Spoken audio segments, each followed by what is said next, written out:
थी या नहीं, लेकिन तो उन्होंने एस्टेब्लिश की, रेगुलेटरीज भी एस्टेब्लिश की, मगर उन्होंने कहा कि ऑर्गेनाइज नहीं थी, इसलिए हुकूमत को चलने दें।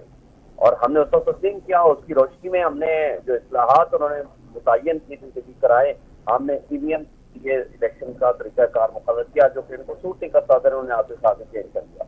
दूसरी बात यह है कि फॉर्म 45 का जुडिशल कमीशन का हम मुतालबा इसलिए करते हैं, सबने तो सबसे पहले आपको पता है मेरे खत लिखा था चीफ पाकिस्तान को।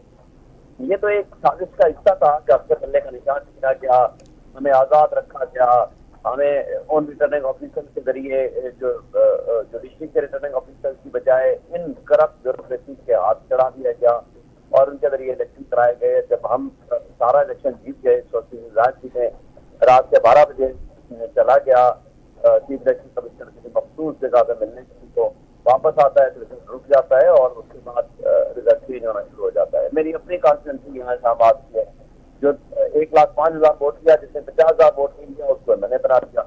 और इसी तरह हमारे पास फॉर्म 45 वो होता है जो रिजल्ट कहलाता है। रिजल्ट के होते हुए कोई और तरीका है वारदात अडॉप्ट करना, उसकी कोई कानूनी हैसियत नहीं है।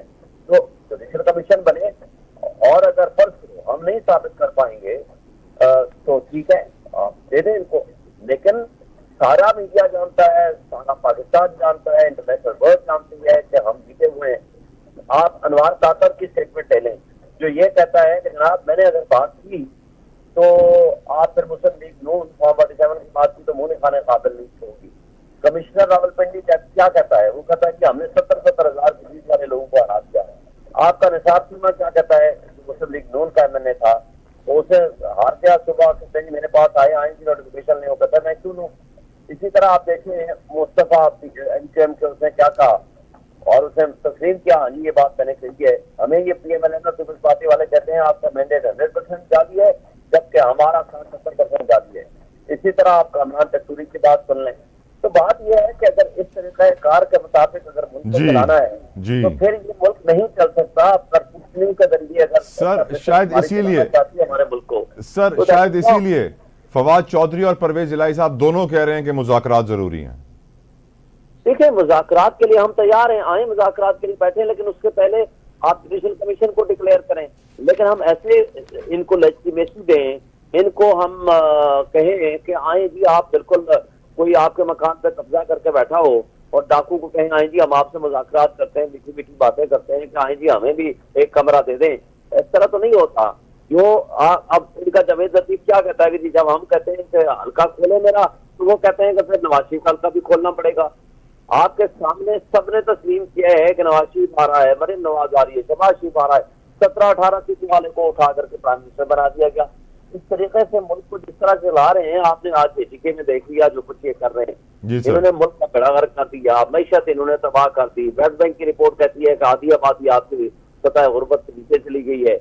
इनका IMF ने आज आपको जंगज़दा मुल्कों में शामिल कर दिया है और हालत आपकी ये है कि 16 रुपए बिजली के यूनिट को उठा के 70 रुपए पे ये ले गए हैं और महंगाई और फूड इन्फ्लेशन जो 10 से 12% थी आज ये 45% पे ले गए हैं। और हर पाकिस्तानी की दिल की आवाज सर आज एक ही है कि या तो हम आज़ाद कश्मीर शिफ्ट हो जाए जहां हमें 4, 5, 6 रुपए फी यूनिट बिजली मिले, या फिर हम भी कुछ उनसे सबक सीख लें सर और 4 दिन में ऐसा एहतजाज कर लें कि बिजली सस्ती हो जाए और आटा भी सस्ता हो जाए। सर इनको ये करना पड़ेगा। देखें जब कठपुतलियों को मुसल्लत किया जाता है जो अवाम के वोटों से नहीं आए होते, उनको अवाम का कोई एहसास नहीं होता, बल्कि ये तो अवाम से बदले ले रहे हैं क्योंकि अवाम ने तो वोट ही नहीं दिया है। अब मेरे मद्दे मुकाबिल जो लोग हारे हैं इस्लामाबाद से, उनके पास जब कोई उनका मुस्लिम लीग नून का उनको मुबारकबाद देने गए तो उन्होंने कहा भाई तुम लोगों ने तो मुझे वोट ही नहीं दिए, तुम मेरे लिए किस बात पे आए हो। वो मुझे जिसने जितवाया है मैंने उनका शुक्रिया अदा कर दिया। बात यह है कि एस्टेब्लिशमेंट को होश के नाखून लेने चाहिए, उनको सोचना चाहिए ये मुल्क आपका है, आप अगर इस मुल्क के वाकई शेयर एंड खैर खा हैं तो आप अपने आदात व अतवार दुरुस्त करें, आप सियासत से अपने आप को बालातर करें। इन कठपुतलियों को जो मुसल्लत किया गया है वो उनका साथ न दें, इस मुल्क को आईन और कानून के मुताबिक चलने दें। दुनिया आप देखें पाकिस्तान बिजनेस कम्युनिटी ने क्या कहा है, उन्होंने कहा है भाई पहले इन्वेस्टमेंट आप बाहर से कह रहे हो जी लाएंगे लाएंगे, आप पाकिस्तान का सारा पैसा बाहर जा रहा है, यहाँ से कैपिटल फ्लाइट हो रही है, ब्रेन ड्रेन हो रहा है। ठीक सर, आप ऐसा एनवायरमेंट तो दो कि लोग यहाँ इन्वेस्टमेंट कर सकें, यहाँ के लोग यहाँ इन्वेस्टमेंट कर सकें। आप बाहर की बात करते हो। हालत ये है कि आपका सारी इंडस्ट्री बैठ चुकी है, ठीक सर, बाहर के लोग अपनी इंडस्ट्री बंद करके जा चुके हैं। मुझे बताएं 22% सूद के ऊपर कौन इंडस्ट्री लगाएगा? और इतनी महंगी बिजली और गैस के ऊपर कोई इंडस्ट्री लगाने के काबिल होगा? हो ही नहीं सकता। ठीक सर।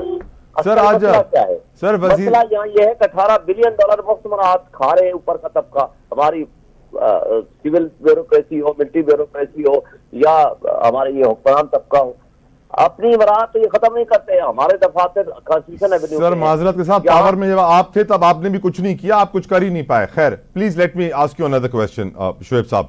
शुएब साहब, नहीं, मैं इससे डिसएग्री करता हूं। हमने इस मुल्क को एक इंडस्ट्रियलाइजेशन की तरफ लेकर गए, हमने इस मुल्क की जीडीपी को बढ़ाया। 17 साल बाद 6.2% जीडीपी थी। 2 साल कोरोना के गुजारे हमने। हाँ, आप कह सकते हो कि आप भी आइडियल नहीं थे, लेकिन आइडियल के लिए आपको आगे चलना होता है। मेरी नाराजगी सर ब्यूरोक्रेटिक्स के निजाम के ऊपर थी। 2 साल के अंदर आप भी इस ब्यूरोक्रेटिक निजाम के खिलाफ कुछ ना कर सके सर, मैं ये कह रहा था। Sir let me ask you one question Shoaib साहब। आज हमारे वजीर दिफा ख्वाजा आसिफ साहब का ये कहना है कि इमरान रियाज को जब इंटरव्यू दिया बानी पीटीआई ने तो कहा आर्मी चीफ कौम का बाप होता है। हम तो मानते हैं कि हम जियाउल हक के साथ थे और माफी भी मांगते हैं। इनको तो मालूम ही नहीं ये कहां कहां रहे। बाजवा और फैज कोरम पूरा करके देते थे। क्या स्पीकर हाउस में आईएसआई के इजलास नहीं हुए? तो सर ये वाज़े इशारे दे रहे हैं कि आप लोग डिनाइल में मानते नहीं है कि आपको कौन पावर में लाया। वो तो मानते हैं कि वो जियाउल हक की पैदावार है और माफी भी मांगते हैं। देखें, पहली बात तो आपको बता दूं, ऐसी बात इमरान खान ने कभी भी नहीं की। ये जो उसने बात की इमरान रियाज वाली, ये झूठ बोल रहे हैं। झूठ बोल रहे हैं। आज भी आप इंटरव्यू को चला दें, आप बता दें, ये गलत कह रहे हैं। इमरान खान ने कभी नहीं कहा। दूसरी बात आपको बता दूं कि वाहिद लीडर है ये 3 बड़ी पॉलिटिकल पार्टीज की, अगर आप बात करें, जो अपनी जिद्दोजहद के नतीजे में आज वो इख्तियार में भी आया, आज सबसे बड़ी पॉलिटिकल पार्टी का वो सरबराह है। ये मानते हैं ना, ख्वाजा आसिफ हो या उसका बाप हो या आप नवाज शरीफ को उठा लें, ये सारे जियाउल हक की गोद में बैठ के ये परवान चढ़ के यहाँ तक पहुंचे हैं। और इवन जुल्फिकार अली भुट्टो जो सब्सिक्वेंटली पॉपुलर लीडर बना, मगर वो भी तो अयूब खान की पार्टी में रहकर फॉरेन मिनिस्टर बन के आगे आया। तो इसलिए ये कहना कि आप ये बंदा भी हुई कुछ है, ये असल में अपने आप को उनके बराबर लाना चाहते हैं या उनको अपने बराबर लाना चाहते हैं। वाहिद पॉलिटिकल लीडर है जिसके ऊपर आज भी पूरी दुनिया में कोई ये नहीं कह सकता कि इसने करप्शन की है।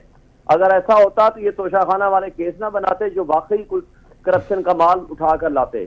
इनके तो $1 बिलियन के नहीं सर, नैरेटिव मेरा जो क्वेश्चन है शुएब साहब, let's please take to it, I beg of you sir. मेरा सवाल ये है कि वो ये कह रहे हैं कि, और मैं शायद आपसे कुछ हद तक अग्री करता हूं कि पाकिस्तान में किसी को भी इक्तदार में आने के लिए, वजीर आजम की कुर्सी पे बैठने के लिए एक हाथ मिलाना पड़ता है एस्टैब्लिशमेंट के साथ, और उस हाथ मिलाए बगैर वो उस कुर्सी पे ऊपर नहीं आ सकता, और सब ने हाथ मिलाया है। अब सवाल सिर्फ ये, क्या आप लोग इस बात का एतराफ करते हैं कि आप लोग भी हाथ मिला के आए जनरल बाजवा और जनरल फैज से?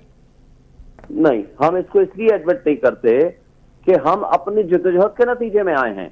हाँ, आप कह सकते हो कि उन्होंने हमारा साथ अगर दिया किसी स्टेज पे तो एक रियासती जिम्मेदारी अदा की उन्होंने, और वो पाबंद है हमारा साथ देने के। अगर हम एक गवर्नमेंट में बैठे हैं तो बजाय इस बात के कि वो हमारे खिलाफ साजिशें करें, वो उनको नहीं करनी चाहिए थी। अगर उन्हें एक सर्टेन पीरियड में नहीं की तो अच्छी बात है।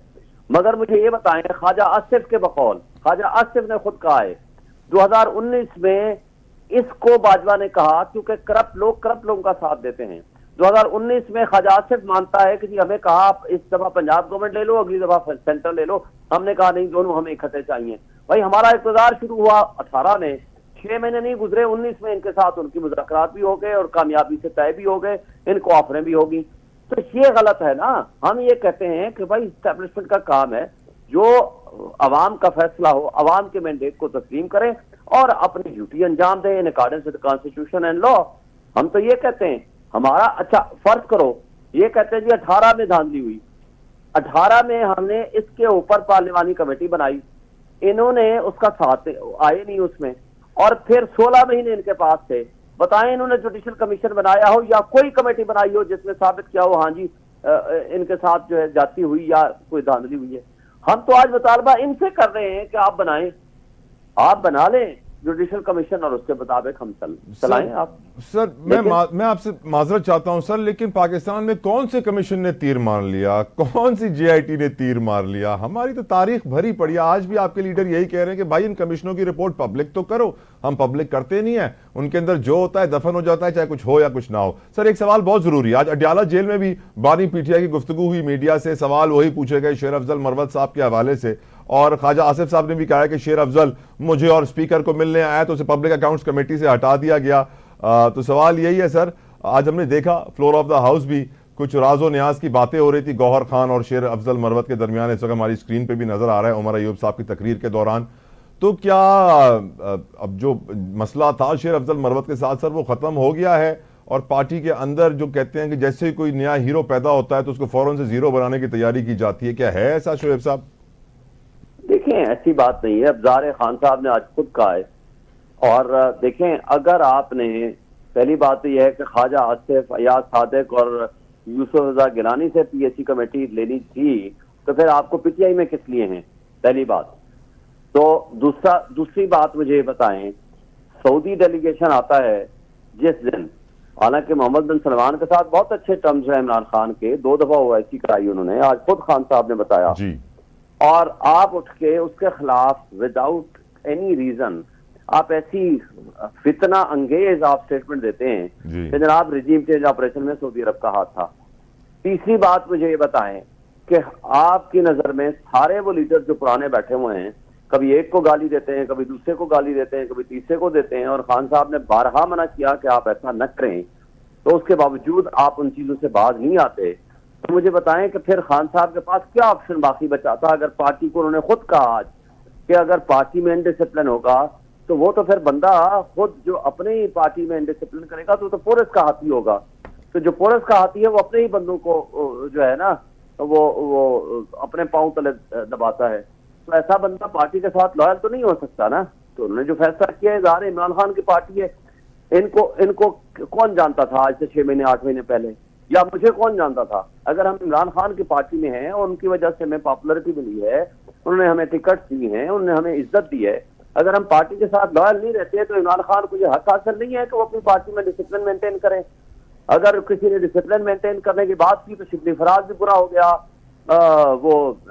उमर अयूब भी बुरा हो गया, शोएब शाहीन भी बुरा हो गया, इंतजार पंजोता भी बुरा हो गया, रऊफ हसन भी बुरा हो गया, हामिद खान भी बुरा हो गया, पूरी पार्टी खराब हो गई, वो अच्छे हो गए। लेकिन पार्टी का इंटरनल मामला है, हम इस पे बात कभी नहीं करता मैं।